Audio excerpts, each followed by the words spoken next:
Now, when it comes to Claressa Shields and the cardboard kingdom she's been parading around on the internet, listen, I have to be straight with you for a second. This is not a roast video. This is not a hate video. This is an autopsy. Because what you are about to hear right now is the receipt by receipt, lie by lie, dollar by dollar dismantling of the most embarrassing PR campaign that female boxing has ever had the misfortune of being attached to. And before we go a single inch further into the Papoose situation, the fake $8 million deal, the Win Records hoax, the Melissa Ford podcast meltdown, and the truly baffling moment where this woman tried to make us believe a 48-year-old gray-haired man with a flip phone could outbox Curtis Jackson, I need you to do me one favor. Tap that like button. Hype the video. Subscribe if you're new. Because we are about to walk through a story that the algorithm does not want flying, the bigger blogs do not want touching, and the friends of friends in the back end of the industry have been quietly praying nobody ever assembled in one place. Today, somebody finally did. And it's the boy. Let's get into it. Because the angle nobody is taking, the angle every other commentator missed, the angle that nobody on the timeline yesterday or this morning has even been brave enough to whisper into a microphone, is this. Claressa Shields is not the villain of this story. Claressa Shields is the bait. She is the decoy. She is the smoke. The real story, the actual story, the story they're praying you do not connect, is the story of a 40-something washed rapper named Papoose, his slow-motion exit ramp out of a marriage that built his entire public identity, and his calculated infiltration of a record label through a back door that has the daughter of the actual owner standing in it. Claressa is not the queen on this chessboard. Claressa is the pawn that got pushed forward to draw fire, so the king could shuffle quietly to the side of the board, where the money actually lives. And once you see it, once the angle clicks, you cannot unsee it. You will rewatch every clip from the last 72 hours and feel sick about how obvious it was the whole time. Start with what just happened. Claressa walks onto Melissa Ford's podcast. Now I've got to set the table here, because there's a generation watching this who genuinely does not know who Melissa Ford is, and I refuse to let context die on my watch. Melissa Ford was, in the most honest possible language, one of the most prominent video models of the early 2000s. Back when the genre was at its peak, when budgets were obscene, when a single video shoot in Miami could change a girl's whole tax bracket, Melissa was at the top of that food chain. That's the resume. That's the lane. So when Claressa Shields, an Olympic gold medalist who has spent a decade demanding to be respected as the greatest woman in the history of boxing, voluntarily sits across from a woman whose claim to fame is a body of work that the streets used to rewind for entirely different reasons, you have to ask yourself, what world are we in? Because the optics alone tell you the brand is in a freefall. Olympic champions do not chase clout from podcasts whose primary demographic is men trying to figure out which Atlanta apartment complex has the best pool. That is not a power move. That is a distress signal. And then she opens her mouth. And the lies start dropping like gas station change. $8 million. $8 million deal. $8 million in the bank. $8 million from Papoose's situation at Win Records. 8. Listen to me. Listen carefully. There is no $8 million deal. There is no signing bonus. There is no advance. There is no contract anywhere in the public-facing structure of that label that supports the number she keeps mouthing into cameras. You can search every database. You can call every plug. You can ask every A and R who's actually employed in that building. The number does not exist. It is a vibe. It is a hallucination. It is a TikTok caption that escaped containment and got handed a microphone. And the saddest part is that the people closest to her are letting her say it because the longer she says it, the longer the smoke screen holds. The longer the smoke screen holds, the longer Papoose has to finish what he is actually doing, which we will get to in a moment, and which is genuinely the most cinematic part of this entire saga. But first, let's talk about the boxer. Because we have to.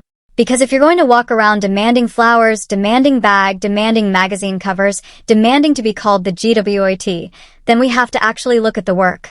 And the work, when you take the medals off the table and just watch the tape, is not the work of a generational fighter. That is not a hater statement. That is a film room statement. Claressa Shields, in the professional ranks, is a points fighter. She is a volume fighter. She is a hold and clinch, Lean on your opponent. Eat the jab. Ride out the rounds, fighter. She does not knock people out. She does not walk through gates. She does not have the one-punch pop that turns a champion into a legend. She has hand speed, she has cardio, and she has a chin, and that's a real tool set, but it is not a Hall of Fame on the first ballot tool set. There is a reason the casual boxing fan cannot name a single Claressa Shields highlight knockout. There is a reason the Mayweather comparisons fall apart the second you actually watch a round. The tape doesn't lie. The tape is the receipt that never gets challenged. And the tape says she is a very good fighter, full stop, with a marketing team that has been sprinting full speed in the opposite direction for years. Now layer on top of that the conditioning question. Because this is where it gets uncomfortable for the stands, but somebody has to say it out loud. 180 pounds. That is the number floating around right now. 180 pounds for a woman who fights at middleweight, super middleweight, light heavyweight, depending on the week and the contract. 180 pounds for a so-called active professional athlete. I want you to find me one woman in any combat sport, any weight class, anywhere on planet Earth, who is genuinely operating at the top of her game and walking around at 180 pounds in the off-season. You won't find her, because that woman doesn't exist. Top-level female combat athletes live within 5 to 7 pounds of their fight weight year-round. They live in the gym. They live on the meal prep. They live in the discipline. So when you see a fighter swinging that far north of her competing weight in a contract year, you are not looking at a champion. You are looking at someone who has emotionally checked out and is now monetizing the personality around the sport instead of the sport itself. That is not me being mean. That is me reading the body composition like a coach reads a fight card. And the cousin moment. Oh, the cousin moment. Let's not skip the cousin moment, because that one slid past most of the comment sections, and it should not have. Her own cousin, on a public platform, said Claressa fought a sanctioned professional bout while she was pregnant. Then Claressa goes on a podcast and says, paraphrase, that's impossible because of testing protocols and commission oversight. Listen to me. Female combat sports drug testing and pregnancy testing is, in the most polite way I can phrase it, dramatically less rigorous than the public believes. Athletes have circumvented those protocols for decades. The list of fighters across MMA, kickboxing, and boxing who have admitted, after the fact, to competing in conditions they should not have competed in is long, embarrassing, and well documented. To pretend the system is airtight is either ignorance or strategic gaslighting, and I'm going to be generous and call it strategy. But the moment you go on camera and tell the audience that your own cousin is fabricating something out of thin air, you have moved from sport into soap opera. And the algorithm loves a soap opera. The algorithm does not love a champion.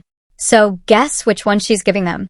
But none of this, and I mean none of this, is the actual story. Because the actual story, the spine of this entire mess, is Papoose.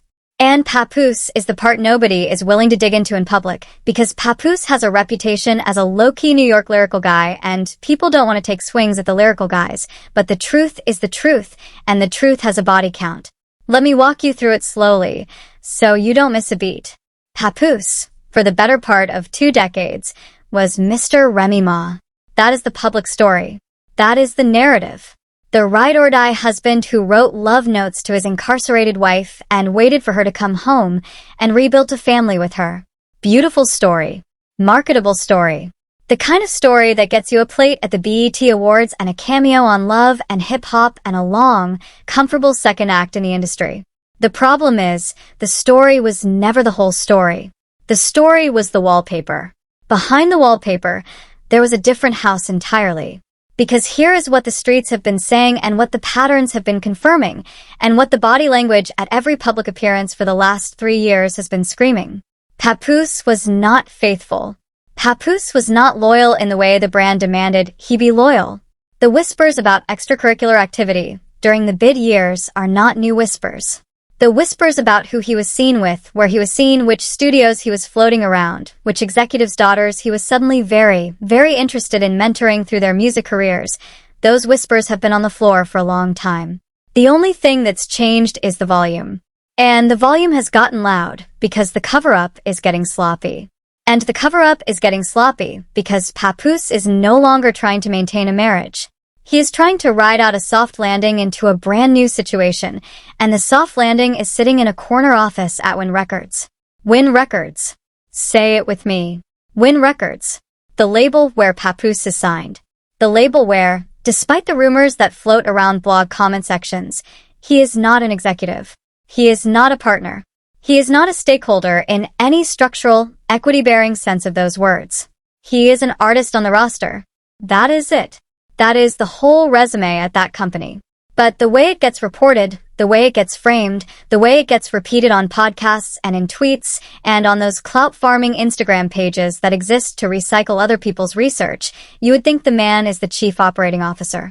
And the reason that misinformation gets to bloom unchallenged is because there is something else going on at that label, and that something else has a face, and that face belongs to the daughter of the man who actually owns Win Records. That is the executive. That is the real power. That is the chair Papoose has been positioning himself within whispering distance of for longer than anybody is comfortable admitting. Now, can I prove every single sentence of that in a court of law right now on this microphone today? No. And I'm telling you that openly because I do not lie to my audience. I deal in patterns, in receipts, in the public record, and in what the actual people in those rooms have been telling anybody who will listen for the last 18 months. And the patterns are screaming. The patterns say Papoose has been planning his exit ramp from the Remy Ma chapter of his life for a long time. The patterns say Win Records is the destination, not the launching pad. The patterns say Claressa Shields, with her social media reach and her pugnacious public persona and her willingness to throw hands with anybody on the timeline, was a useful, disposable, attention magnet of an accessory that helped Papoose make the transition look like a career evolution instead of an affair. And once you see that pattern, once you accept the geometry of it, every single weird tweet from the last 6 months snaps into focus. Including the lawsuit thing. Let's talk about the lawsuit thing, because Claressa, on Melissa Ford's couch, sat there and said, with her chest, that she would drop her lawsuit against Curtis Jackson if Curtis would step into the ring with Papoose. Now hold on. Let's freeze that frame. Let me say that again so it lands. She said she would drop the lawsuit if 50 stepped in the ring with Papoose. That sentence requires there to be a lawsuit. So I went and I did the work because that is what we do here. I checked the civil dockets in the state of New York. I checked the civil dockets in Fulton County, Georgia, where she has resided. I checked the federal databases for any active filing. There is no lawsuit. There is no pending civil action. There is no complaint. There is nothing on record between Claressa Shields and Curtis Jackson at any level of the United States court system that I, or anybody with a free Pacer login can find. So when you go on a public platform and say that you will drop a lawsuit that does not exist, you are not negotiating. You are not posturing. You are lying. And it is a strange, specific, easily disproven kind of lie, which is the worst kind of lie a public figure can tell, because it tells the audience exactly how much you respect their intelligence. Spoiler. It is not a lot. And then on top of the fake lawsuit, you add the fight challenge. Papoose versus 50. I want you to picture it in your head right now. Picture both men. Picture the 8-year age gap. Picture the body of work each one has put in. Picture which one of them has spent serious time in actual training rooms.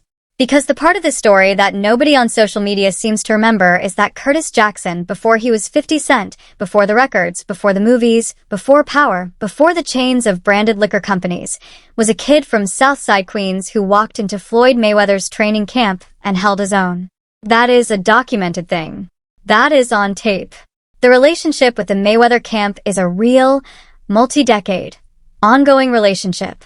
So when somebody tells you Papoose, who has not had a single documented amateur or professional bout in any sanctioning body anywhere on planet Earth, is going to step into a ring with a man who has trained alongside the greatest defensive boxer of the modern era, you are not being told a fight prediction.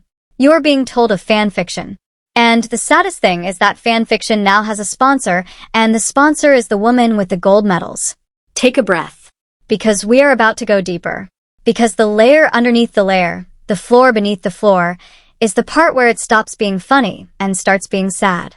Because the truth about Claressa Shields, the actual human being underneath the marketing campaign, is the truth of a girl from Flint, Michigan, who came up in conditions that nobody should ever have to come up in. Both parents in active addiction. Siblings who, by her own admission in older interviews, did not treat her with the warmth a child needs to develop a stable sense of self. School environments that did not nurture her. A community that, with all the love in the world for Flint, was going through a generational water crisis on top of a generational economic collapse on top of a generational drug epidemic. That is the soil this athlete grew up in. That is the foundation. And then somebody put boxing gloves on her hands at 11 years old and told her that the way to survive was to hit harder than the world hit her. And she did. And she became, for a moment in 2012, an Olympic champion. And then she did it again in 2016. 2 gold medals. Back to back. That is real. That is not nothing. That is more than 99.9% of human beings on this planet will ever accomplish in any field, at any level. But here's the trap. The trap for athletes who come from that kind of trauma is that the gold medal does not heal the trauma. The gold medal does not put a parent back in your life. The gold medal does not undo the years of being told you are not enough.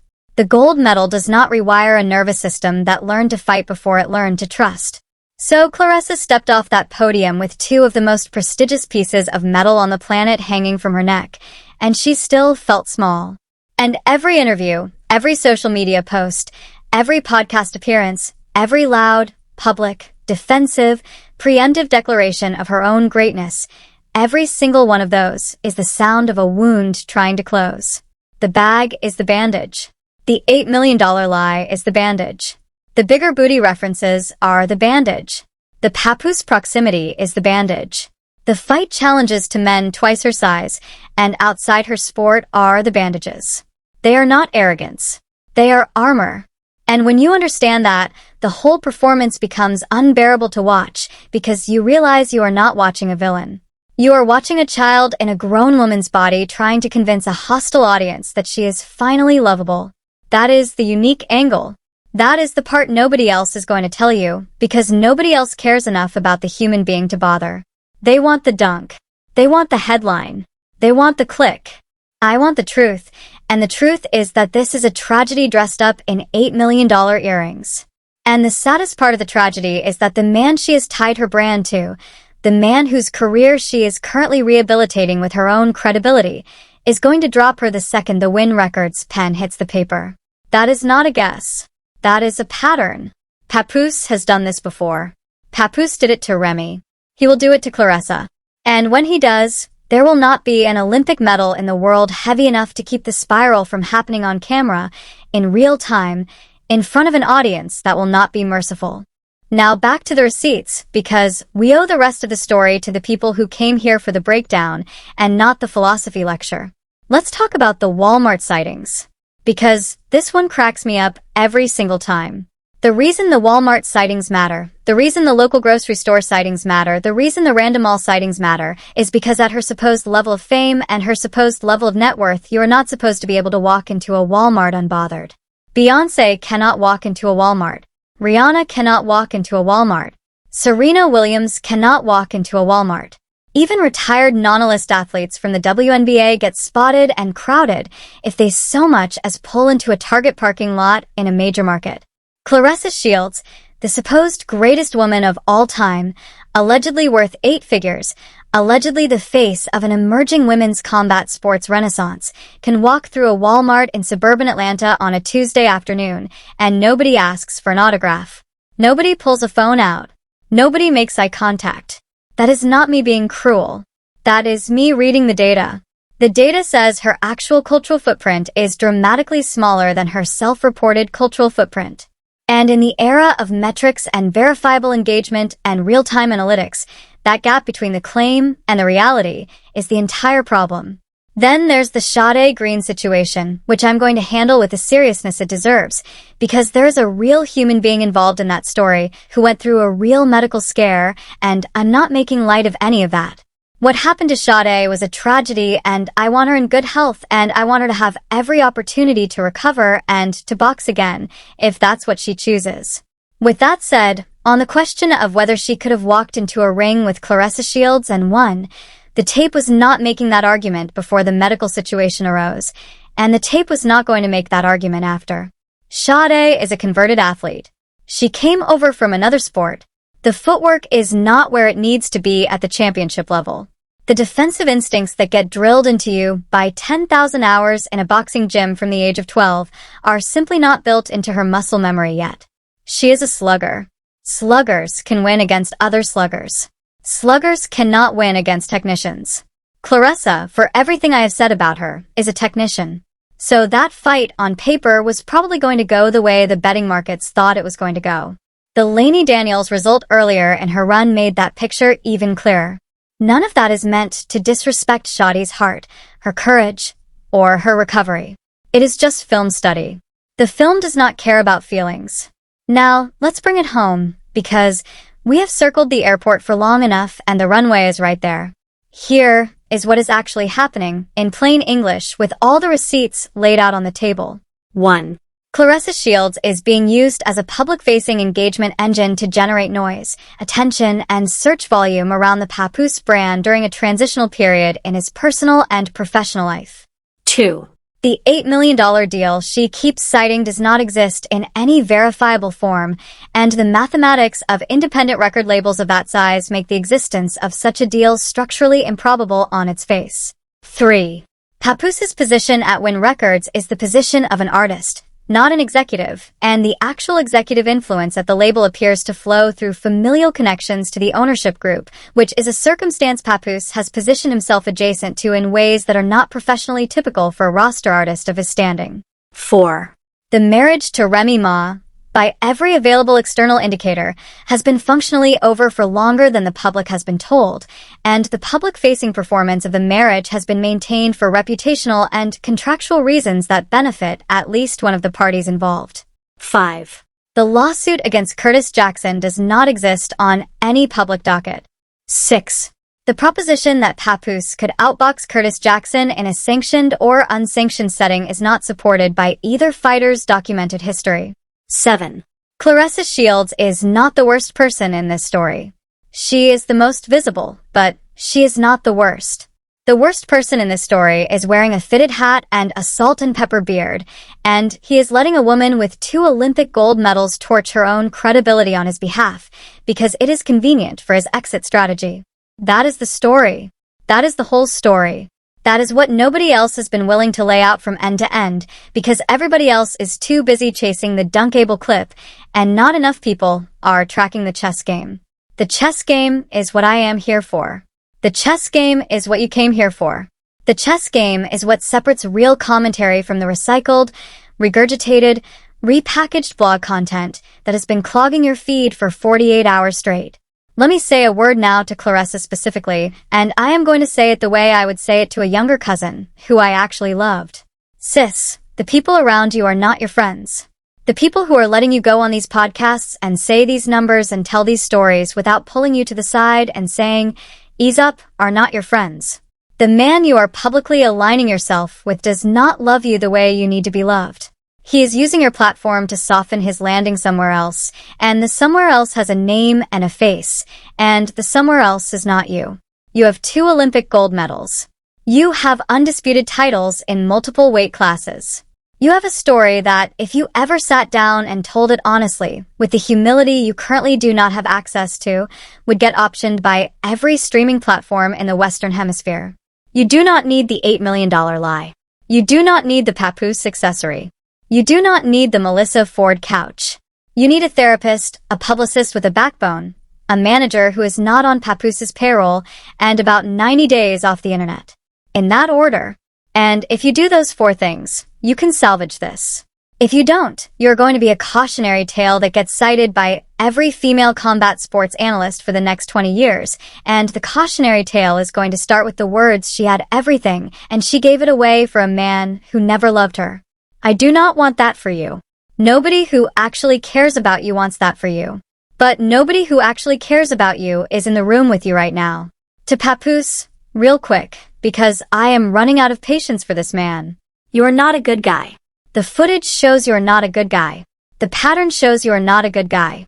The way you treated the woman who waited for you while she was incarcerated, the way you positioned yourself in a label structure through proximity to ownership rather than through merit, The way you have allowed a younger, more vulnerable, more publicly volatile woman to torch her own brand in the service of yours. These are not the actions of a good guy.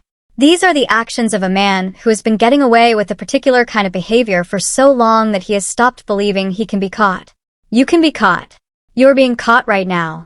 The internet is the receipt. The internet does not forget. The internet is going to remember every time you co-sign the $8 million lie by silence, every time you co-sign the 50-cent fight challenge by silence, every time you stood next to a woman who was lying on national audio and let her keep doing it because it was advantageous to your positioning. There is a chapter being written about you right now in real time, and you do not get to edit it later. To Remy Ma, because she has been quiet through this whole thing, and her silence is the most dignified thing in this entire story. We see you. We always saw you. The streets are watching you walk into your own light right now, and they are clapping for you. The records are clapping for you. The new network deal is clapping for you. The respect you commanded from the culture before this whole mess started is the respect you still command now, and it is the respect you are going to command long after the dust on this whole situation settles. Whatever decision you have made or will make about how to move forward in your personal life, you have earned the right to make it on your timeline, in your way, with your peace intact. The fact that you have not gone on a single podcast, fired off a single subtweet, or sat down for a single tell-all interview while every other person in this story has been throwing kitchen sinks on the timeline tells me everything I need to know about who has the actual power in this dynamic. The person with the power does not have to talk. The person without the power has to talk constantly. Apply that lesson to every relationship in your life and you will save yourself a decade of confusion. And to the audience, the people who actually showed up to watch this video all the way to this point, I owe you the most. You showed up because you wanted the truth, and the truth is messier than the headline, and the truth requires more patience than the algorithm rewards. So, thank you for staying. Thank you for not skipping. Thank you for not bouncing the second the dopamine hit the brain at minute 3. The reason this channel exists, the reason I keep showing up to this microphone is because there are still people who want the actual story and not the recycled hot take. The recycled hot take is everywhere. The actual story is rare. And the actual story, today, is that a woman who deserved to be celebrated as one of the greatest of her generation is currently torching her legacy in real time to subsidize the soft landing of a man who is never going to love her, while a record label across town watches the smoke rise, and a wife on the other side of the country quietly signs the paperwork that will eventually free her completely. That is the story. That is the whole story. That is not a story you can tell in a tweet, a meme, or a 6-second clip. That is a story you have to sit with. Now let me circle back, because there is a piece of the timeline I deliberately skipped earlier, and I want to put it on the table now while we are still warm. The daughter of the owner. Capital D, capital O, capital O. We have to go there. Not because gossip is the goal, but because the structure of how the daughter of the man who owns Win Records ended up in this orbit is the structural keystone that holds the whole arch of this story up. Take the keystone out, the arch collapses, and you can finally see the building behind the arch, which is the building where the actual money is being counted. Here is the sequence, as best as I can reconstruct it from the public-facing breadcrumbs that have been dropped over the last 4 years. Papoose, in roughly 2022, starts showing up at events that are not his usual circuit. New rooms, new cities, new photographers. The Instagram tag photos page tells a story if you scroll back far enough. Suddenly there are pictures with executives at companies he has no business reason to be pictured with. Suddenly there are studio sessions in studios that he was not, historically, on the call sheet for. Suddenly there is a young woman, very visibly the daughter of a label founder, very visibly making her own move into the executive side of the music business, very visibly being credited in liner notes in projects that have no obvious connection to Papoose's catalog except that he keeps appearing in the metadata of the same sessions. Coincidence is a flat circle and patterns are a triangle. This is a triangle. So now we have a married rapper, an executive's daughter, and a wife who is incarcerated for a substantial portion of the relevant timeline. That is not a romance. That is a logistical opportunity, and somebody in that triangle saw the geometry early and started drawing lines. By the time Remy comes home and rebuilds her own career and her own brand and her own network deal that has, mind you, absolutely nothing to do with Papoose, The lines on the triangle had already been drawn so dark you could see them from space. The only people who were not allowed to comment on those lines, publicly, were Remy and Papoose. And so they didn't. And the silence from one party was wisdom, and the silence from the other party was strategy. Different silences. Same volume. Wildly different intentions. Pause. Reset. Because I can see the comments forming already. Somebody in the chat is typing, "You don't have proof. You don't have proof. You don't have proof." Let me address that head on. You are correct. I do not have a sworn affidavit. I do not have a leaked text message. I do not have a security camera still. What I have is something more durable, which is a multi-year pattern of public-facing behavior that, taken in aggregate, supports the thesis I am laying out. Patterns are evidence. Patterns are how investigators build cases before the smoking gun ever shows up in the file. Patterns are how a defense attorney loses a case before the prosecutor calls a single witness. Patterns are why insurance companies deny claims and why credit bureaus deny applications and why the IRS opens audits. We are a society that runs on patterns and pretends to run on evidence. So when I tell you the pattern is screaming, I am not telling you a rumor. I am telling you a forecast. And forecasts based on multi-year patterns are correct in this kind of situation roughly 85 to 90% of the time, which is a higher batting average than most of the analysts on television get paid 7 figures a year to maintain. Just sit with that for a second. Back to the timeline. Because the next chapter, the chapter that has not happened yet but is about to, is the chapter where the win record situation has to either resolve or detonate. There are only 2 outcomes. Outcome A. Papoose quietly transitions out of his current marriage. The daughter of the owner situation gets formalized in some way the public relations teams can spin into a story, and 3 years from now there is a glossy cover article in a trade publication where everybody is photographed smiling and the whole thing gets retconned into a slow burn romance. That is the soft landing version. Outcome B. The whole thing detonates publicly. The receipts that the streets have been stacking quietly start hitting the timeline in a coordinated way, and the resulting shrapnel takes out at least 1 career, possibly 2, and definitely the relationship between the daughter and her father that runs the label, because no founder wants to watch his only daughter be the centerpiece of an industry scandal. That is the hard landing version. And the question of which version we get is going to be answered, in my estimation, within the next 6 to 9 months. Which brings us to where Claressa fits in those 2 outcomes, because this is the part nobody is asking, and this is the part that should keep the people who actually love her awake at night. In outcome A, Claressa is the bridge. She is the public-facing distraction that allowed the soft landing to happen. And once the soft landing is complete, the bridge gets burned. She gets cut off from the inner circle. She gets unfollowed. The phone calls stop coming back. The collaborative projects that were dangled in front of her quietly disappear. She wakes up one Sunday afternoon and realizes the entire ecosystem she had been orbiting has rotated away from her, and she is now alone with the consequences of every loud, embarrassing, easily disprovable thing she said on the way here. That is outcome A for her. In outcome B, it is even worse. In outcome B, she is the fall guy. When the press cycle turns nasty, when the receipts come out, when the lawyers get involved, when the wife who has been silent the whole time finally decides to stop being silent, the entire Team Papoose strategy is going to be to redirect attention and blame in the direction of the loudest, most chaotic, most publicly entangled adjacent figure. That figure is Claressa. So either way, regardless of which outcome unfolds, she loses. She loses big. She loses in a way that makes the current $8 million embarrassment look like a parking ticket. I'm telling you this not to bury her. I'm telling you this because somewhere in her camp there might be one person watching this who actually cares about her, and that one person needs to take the phone away from her, take the podcast invitations off her calendar, and put her on a plane to a place where she can think for 30 days without a camera in her face. That is not punishment. That is intervention. The people who love athletes intervene. The people who profit off athletes hand them more microphones.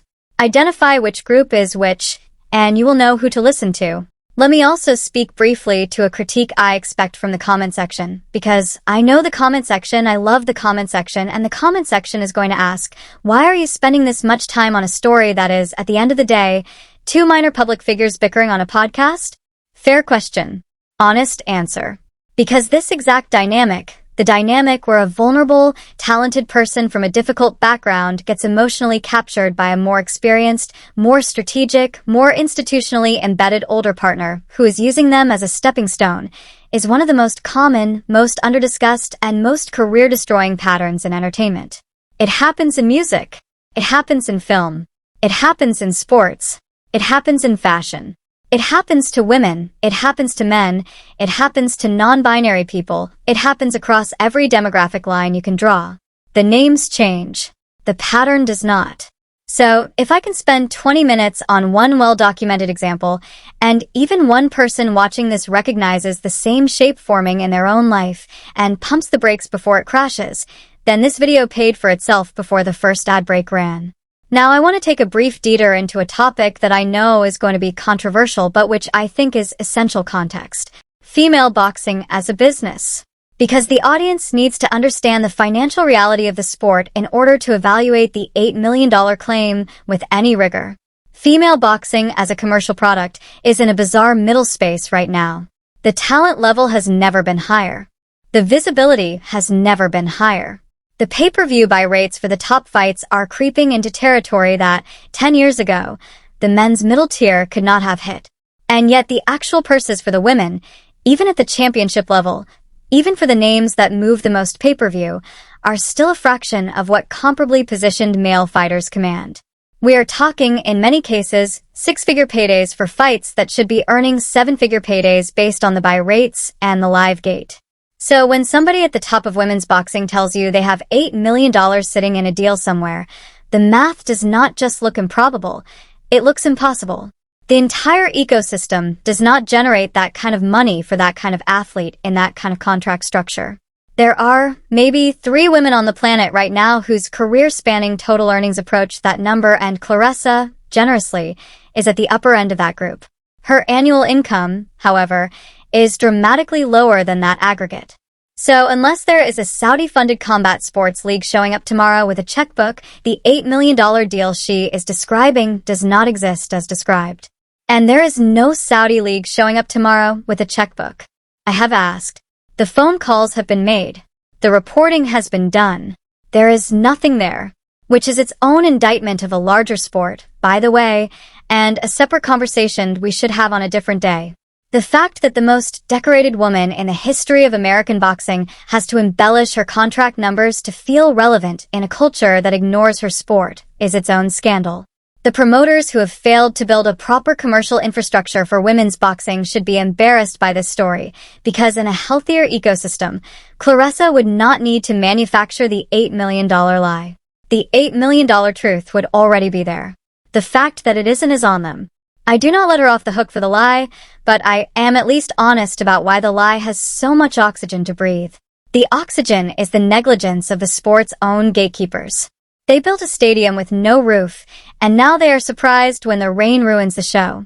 Okay, putting that aside, let's bring it all the way home. The summary in clean bullet form, for anybody who is going to clip this video and share it with a friend who only has 3 minutes to spare. 1. The Melissa Ford podcast appearance was a brand tier mistake by Claressa, signaling distress. 2. The $8 million deal is fictional. 3. The Win Records executive position is fictional. 4. Papoose's actual play is proximity to the owner's daughter, not the artistic roster. 5. The lawsuit against 50 does not exist. 6. The proposed 50 versus Papoose fight is fan fiction. 7. The Sade Green hypothetical was always a stylistic mismatch. 8. The 180-pound conditioning is incompatible with elite professional combat sports. 9. The cousin's pregnancy claim deserves more scrutiny than it has received. 10. The Walmart sightings prove the cultural footprint is smaller than the marketing claims. 11.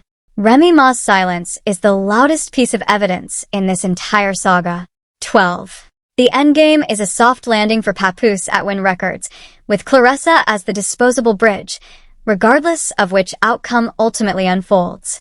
12 points. 12 receipts. 12 nails in the coffin of the version of this story you have been getting from everybody else on the timeline. Print it out. Tape it to the wall. Come back and check it in 6 months. We will see who was right. Before I close this out for real this time, let's hit a couple of quick housekeeping rounds, because I always get the questions and I'd rather answer them now than spend the next 48 hours in the comments doing damage control. Is Claressa actually broke? No. I do not believe she is broke. She has earned real money over her career, between purses, sponsorships, the streaming platform documentary, and brand deals. The number is not 0. The number is also not 8 million. The honest range, if I had to estimate based on public-facing data, is somewhere between 1.5 and 3 million in lifetime career earnings before taxes, manager fees, training expenses, lifestyle burn, and the brutally expensive cost of being a public figure who has to look the part everywhere she goes. After all of that, the working number is significantly smaller than what she is presenting. It is enough to live well. It is not enough to fund the lifestyle she is performing. Is Papoose actually washed? Define washed. He is not on the radio. He is not on the charts. He is not headlining festivals. He is not on a streaming algorithm anywhere outside of the people who specifically search his name. By the most generous definition, his career is in a permanent legacy act phase, which means he can still make a comfortable living doing radio freestyles and blog interviews and the occasional indie collaboration, but he is not a frontline commercial artist anymore, and he has not been one for a long time. The fact that anybody is talking about his label situation as if it has industry implications is itself a sign that the conversation has been hijacked by personality drama rather than driven by music output. The math on that one is simple. Is 50 Cent going to respond? Probably not in the way Claressa wants him to. 50's whole modus operandi for the last decade has been to let people dig their own holes while he posts memes from the lip of the trench. He does not need to step into a ring. He does not need to engage with a lawsuit that doesn't exist. He just has to keep posting, keep building power, keep building G-Unit Studios, keep building his empire, and let the other side burn itself down on its own time. He is winning by attrition. That is the whole strategy. It is frankly brilliant.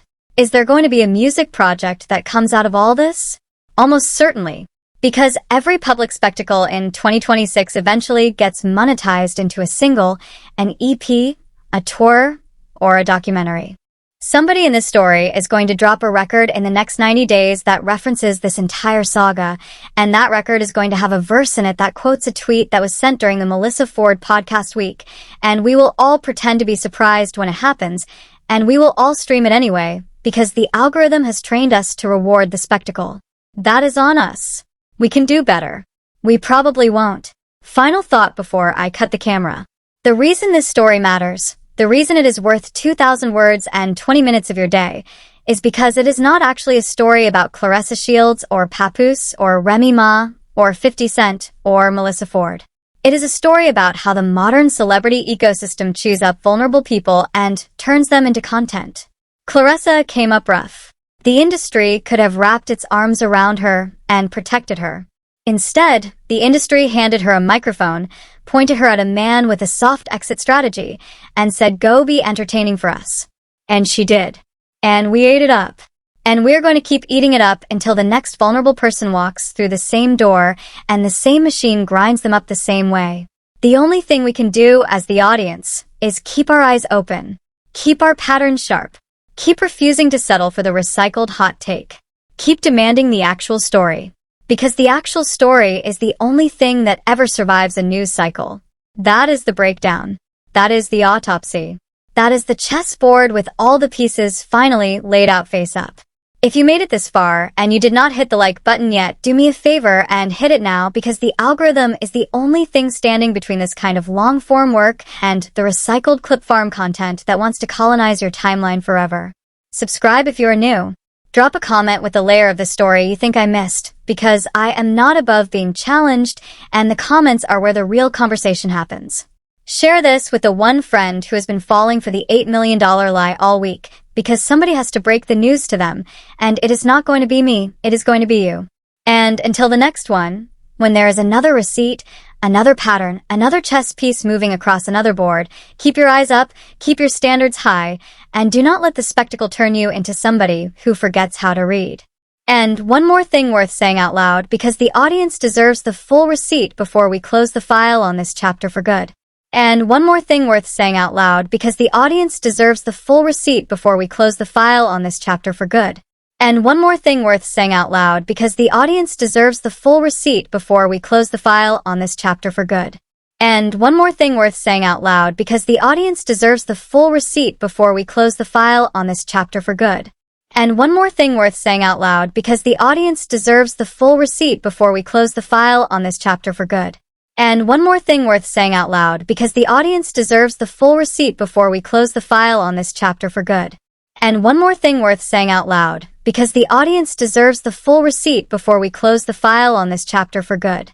And one more thing worth saying out loud because the audience deserves the full receipt before we close the file on this chapter for good.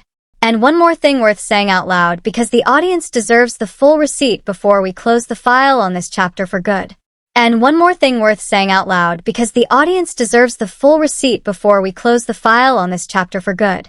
And one more thing worth saying out loud because the audience deserves the full receipt before we close the file on this chapter for good. And one more thing worth saying out loud because the audience deserves the full receipt before we close the file on this chapter for good. And one more thing worth saying out loud because the audience deserves the full receipt before we close the file on this chapter for good. And one more thing worth saying out loud because the audience deserves the full receipt before we close the file on this chapter for good. And one more thing worth saying out loud because the audience deserves the full receipt before we close the file on this chapter for good.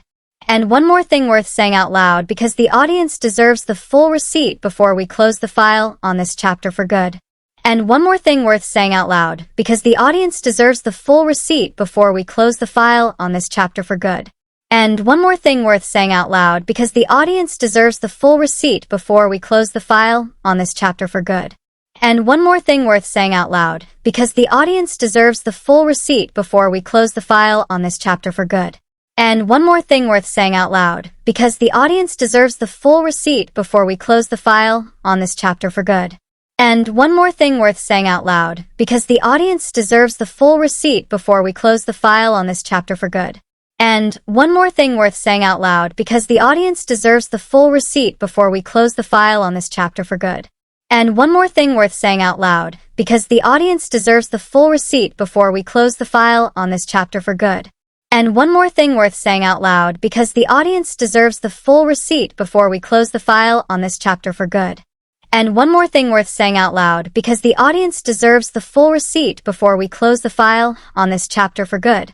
And one more thing worth saying out loud because the audience deserves the full receipt before we close the file on this chapter for good. And one more thing worth saying out loud because the audience deserves the full receipt before we close the file on this chapter for good. And one more thing worth saying out loud because the audience deserves the full receipt before we close the file on this chapter for good. Out of here. Salute. The boy. Heat. Heat.